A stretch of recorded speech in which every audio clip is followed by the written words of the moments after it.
Heartbeat Alaska is brought to you by Coca-Cola, serving Alaskans quality soft drinks since 1937. By the generous support of the Alaska Native Health Board. And Heartbeat Alaska is brought to you in part by the North Slope Borough Public Information Office.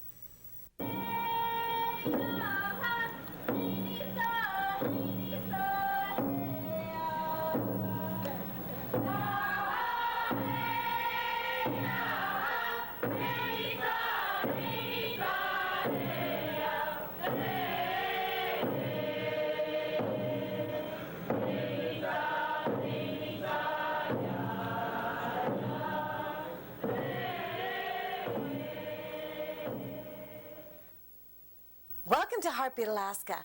I'm Jeannie Green, bringing you Native news across the North. Thank you so much for joining me. Well, today's program, we've got just a little bit of everything. Just like the AFN convention coming up, Dorothy Larson, Executive Vice President, gives us a rundown on what's happening this coming week. We have the Alaska Native Health Board interview. Plus, we have news from villages from around the state. Also, the North Slope Borough news, plus a little music from John Tetpon and Wilson Justin. All that plus much more. But first, here's Gary Fife with National Native News.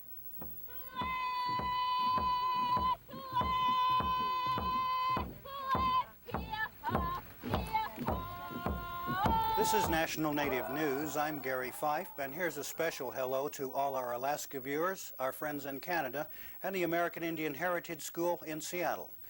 Oil exploration in an area used by Ahmaogak Eskimos for whale hunting created tensions between Arco, Alaska, and native residents of Alaska's North Slope this summer. But the oil company now reports that the Kovlum oil field prospects are a bust and don't justify the expense of exploration. That's good news for natives. They had feared that development of the Kovlum field in the Beaufort Sea would affect the migration routes of bowhead whales. That would force their hunters to go further out to sea to hunt the whales for their traditional subsistence food. The North Slope Borough and Eskimo Whaling Commission had loudly protested the federal decision to allow exploration and had filed suit against the federal agency. Signs of progress and requests for support for the American Indian College Fund will be a lot more prominent this fall. The fund is a collective of tribal colleges who have worked together to raise money to operate their native institutions of higher learning. The fund has received several major contributions lately, and in particular a $50,000 grant for a highway billboard campaign. Their signs feature an elder native and a native youth with the caption, "Learning from the Past." The billboards and related signs will go up in 10 major metropolitan areas around the nation. Haskell Indian Junior College in Lawrence, Kansas has begun a new era. This fall, the Native American institution has been accredited to begin a baccalaureate program in elementary teacher education. The school has met the requirements of the North Central Association, and according to school president Bob Martin, Haskell is the only institution in the U.S. with a 100% native enrollment which offers a bachelor's degree. That won't be the only change. The Haskell Board of Regents has asked the Bureau of Indian Affairs for permission to change its name to the Haskell Indian Nations University. A New York City-based group gained national attention about 2 years ago when its founder purchased native religious objects at an art auction with the intention of returning them to the tribe of origin. Elizabeth Sackler has established the American Indian Ritual Object Repatriation Foundation to educate the art community and end sales of material sacred to the Native community. Her focus now is the 1990 Federal Graves Protection and Repatriation Act. The law has imposed a deadline for federally funded museums to disclose their Native collections in November. They must inform tribal governments. The new Assistant Secretary for Indian Affairs will get her first consultation with assembled tribal leadership in late November. Ada Deer, who is the first woman to hold a federal post, will be attending the 50th Annual Convention of the National Congress of American Indians, November 29th in Reno, Nevada.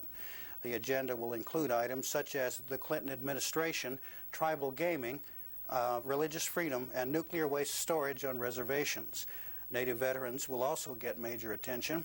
The U.S. Secretary of Veterans Affairs, Jesse Brown, will be making an address during the 4-day convention. And finally, the popular American Indian Dance Theater continues to evolve and develop its following and program. The troupe has added new tribal dances to its show, and it's taking its show to the nation's capital. They'll appear in Washington, D.C., October 15th and 16th. This is National Native News, and for Heartbeat Alaska, I'm Gary Fife.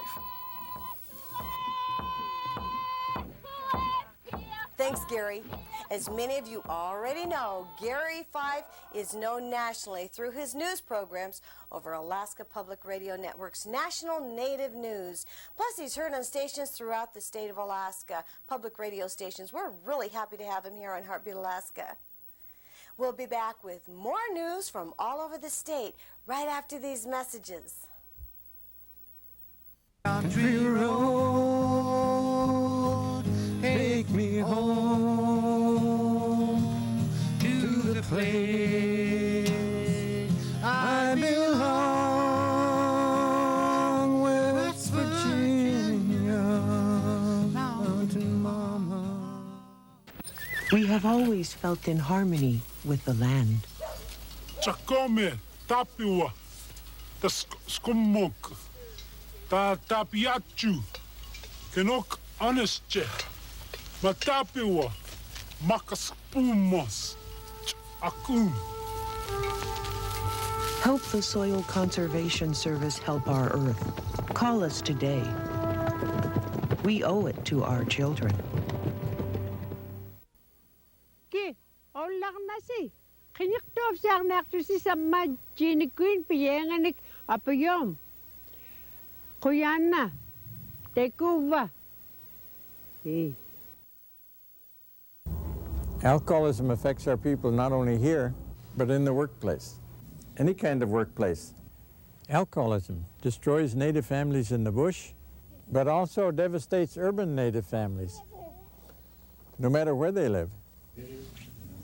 But there is help. The Alaska Native Alcoholism Recovery Center. Call us now for yourself, for a friend, or for a family member. At Anarch, we help our people to help themselves. Let's travel up north now for the North Slope Borough News. North Slope voters turned out in near record numbers on October 5 to vote for a mayor and to fill 3 assembly and 3 school board seats. Voter turnout was more than 90% in some precincts, with an average of well over 80% borough-wide. Unofficial results show that former Mayor George Ahmaogak took the mayoral election away from incumbent Jess Leclerc Sr. with a lead of 905 votes, or 47%, to 548, or 28%. Mayor-elect Ahmaogak's campaign theme was, "A mayor for all people, for all villages." I'd like to say that we're very happy. We had a positive campaign.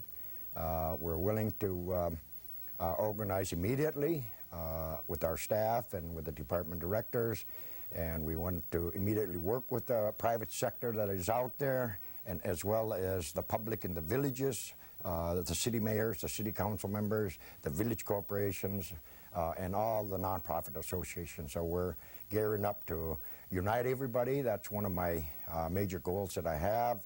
I know we had some differences, and we need to mend or heal those wounds and try to unite everybody and work together. We have so many problems. I think it's going to take everybody to come together to resolve a lot of our problems. I'm willing to extend that to everybody and work very hard and give it my best to complete my 3 years that I've just got reelected. My first priority right now is to go organize the borough.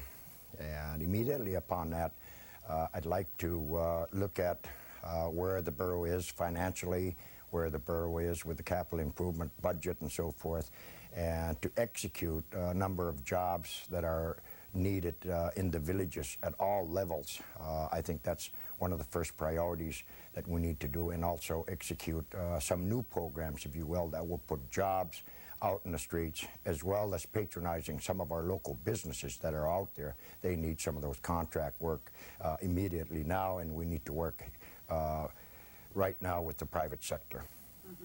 Edward Itop placed third with 376 votes, and Mayor Don Long received 89 votes.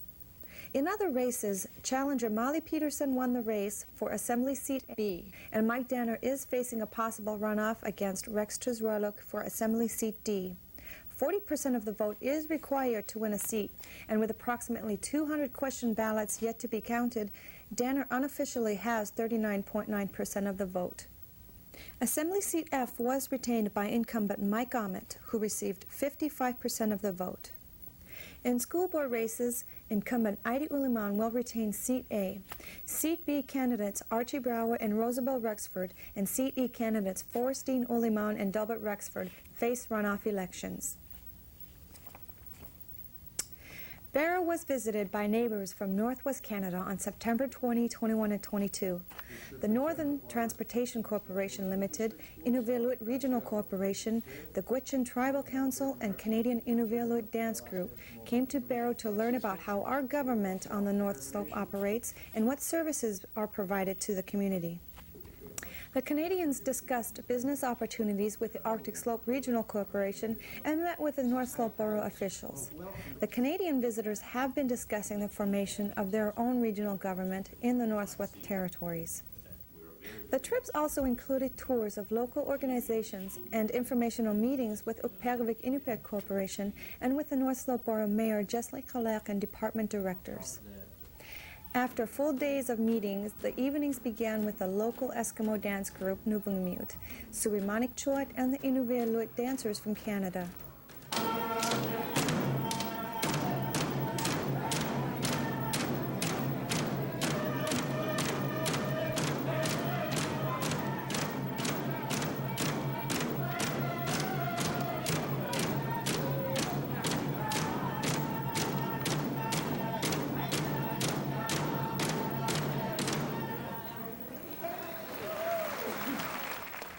On the last day of performances by all groups, the Canadians entertained the local residents with fiddle and guitar playing, along with clog dancing. The residents of Barrow thoroughly enjoyed the Canadians' visit to Barrow and do hope that we will meet up again in the near future. Fall time in Barrow is proven to be a little hard on the farthest north beach in the U.S.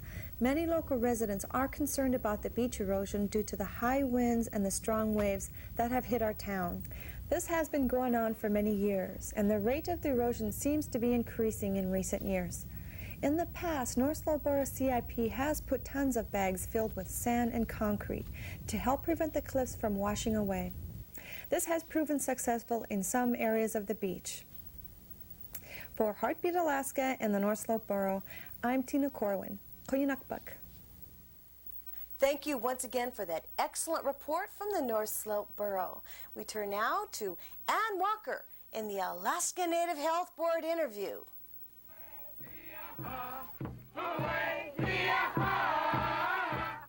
Today we're talking with Margaret Wilson, the Director of Community Health Services for Tanana Chiefs Conference in Fairbanks and Interior Alaska. Margaret also serves as the chairperson for the Association of Rural and Alaska Native Drug and Alcohol Programs, also known as a RANDAP.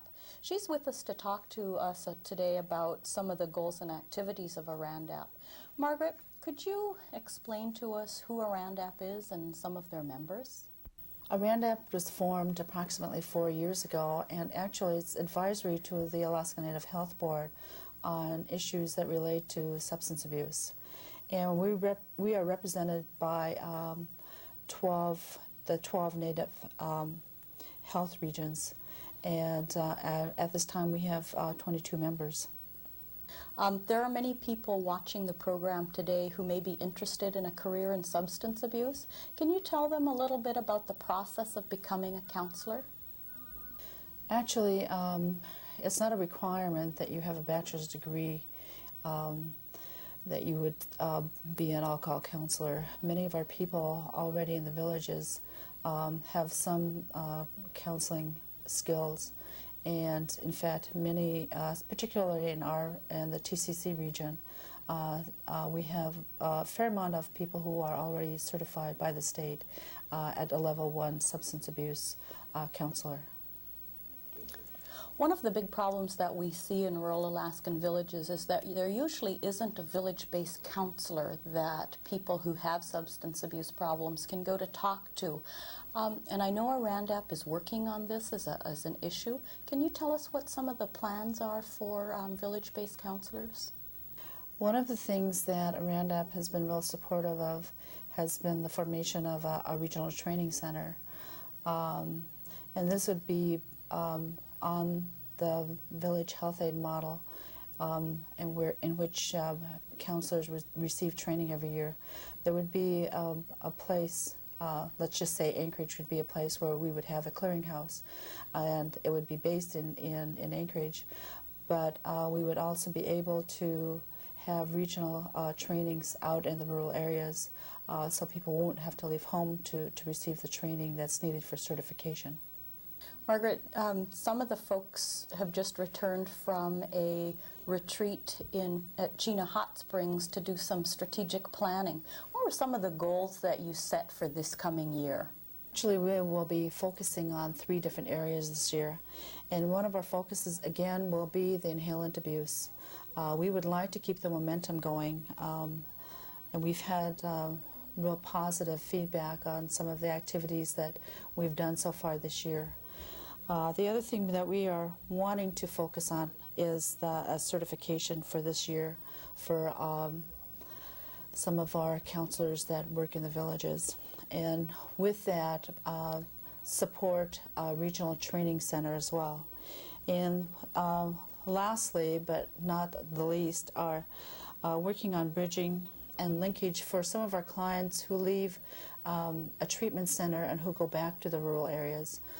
We need to be able to link some of their care with what happens with them in the village. Thanks, Margaret. We've been talking with Margaret Wilson, the Community Health Services Director for Tanana Chiefs Conference in Fairbanks and Interior Alaska. She's also the chairperson for Arandap. For Heartbeat Alaska and Alaska Native Health Board, I'm Ann Walker. Thank you, Ann. Thanks, Ann. Let's travel once again now with the Raven Commission, Rural Alaska Village Economic Needs Commission.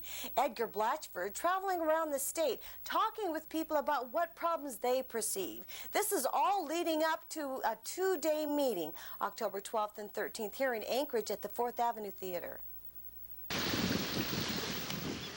But the Raven Commission has 2 tasks. The first task is to see if state government can respond to the immediate needs of the people.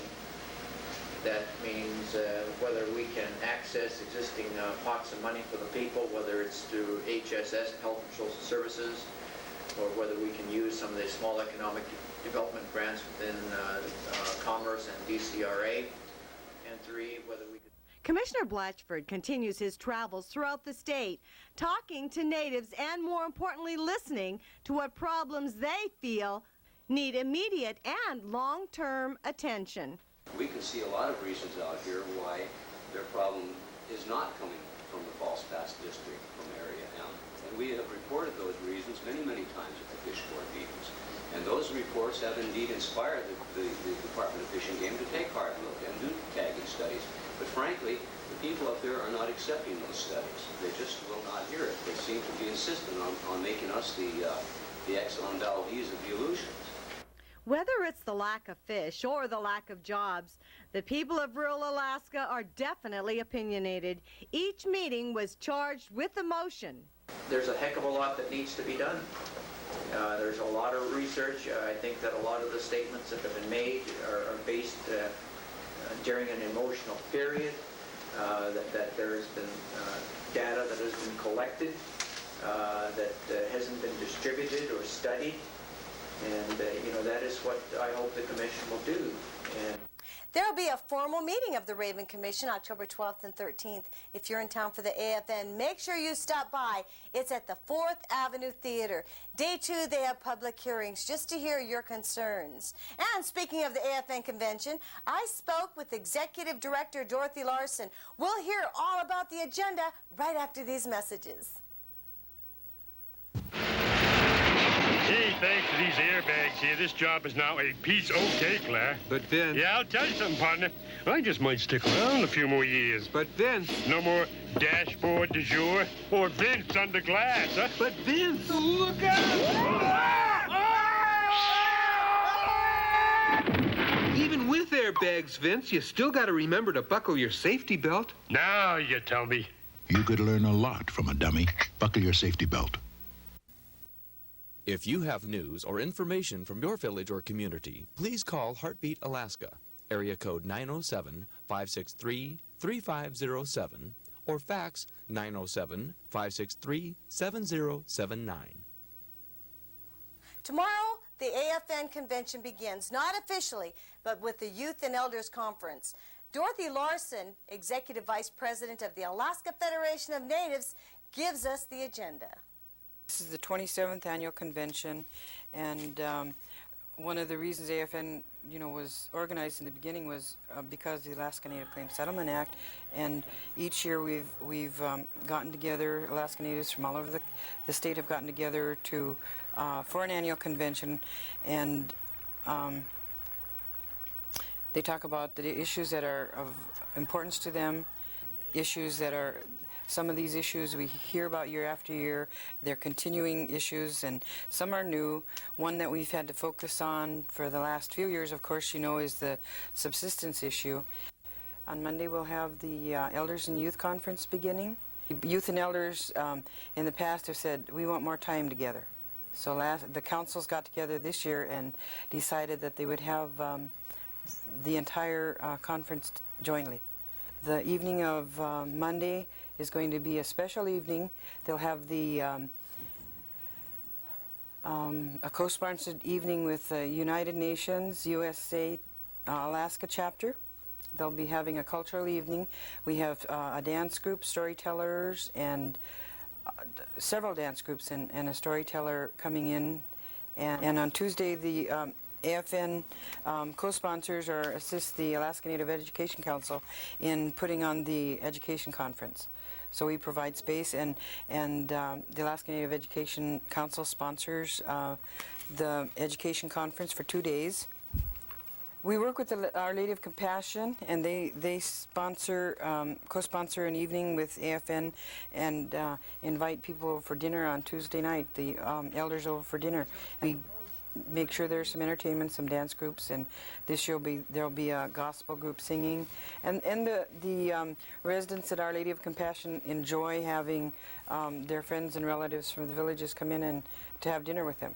So that's a special evening, and that's been happening for the last several years. Wednesday is packed. Wednesday is our workshop day. We have workshops beginning at 8 in the morning until 5 at night. And one of the special workshops, of course, and meetings is the Alaska Native Health Board. The convention begins October 14th. We start off with a dance group in the morning, and then the opening is at 9, along with our convention activities. Our theme this year is Sharing Our Future, Commitment and Responsibility. We have a variety of speakers and panels. For the 3 days, one of our special guest speakers is Assistant Secretary of the Department of Interior, Ada Deer. Wednesday and Thursday we have the Quiana Nights as special events for 2 days this year rather than the one. You can't have every dance group that comes perform at Quiana, and we thought this year that we would have 2 evenings of Quiana and have 6 dance groups one night and 6 the next night. It's a big week for everybody around the state. They're just kind of an era of celebration and festivity about the convention week, I think. And one of the things I must point out also is that the convention brings into the Anchorage economy over $1.7 million. So it's a boost to the Anchorage economy. One thing we didn't talk about was the last day of the convention is Traditional Dress Day, where people are encouraged to wear their regalia to show pride in their culture. What a great idea. Also, there are many open houses, such as the Native American Fish and Wildlife Open House. That's Tuesday, October 12th. and they're open from 4 to 7. Although their offices will be open all day, the reception is from 4 to 7. They're located, their new location is 4141 B Street, Suite 204, near Tudor and C. We turn now to a little music. Wilson Justin and John Tetpon are well known throughout the state of Alaska, but not for singing, so this is a special treat. Dark and dusty, painted on the sky, misty taste of moonshine, teardrops in her eyes. Country road, take me home to the place I belong, West Virginia, Mountain Mama, take me home, country roads. I hear her voice in the morning hour, she calls me. The radio reminds me of my home far away. Take away the pick this time. Baby,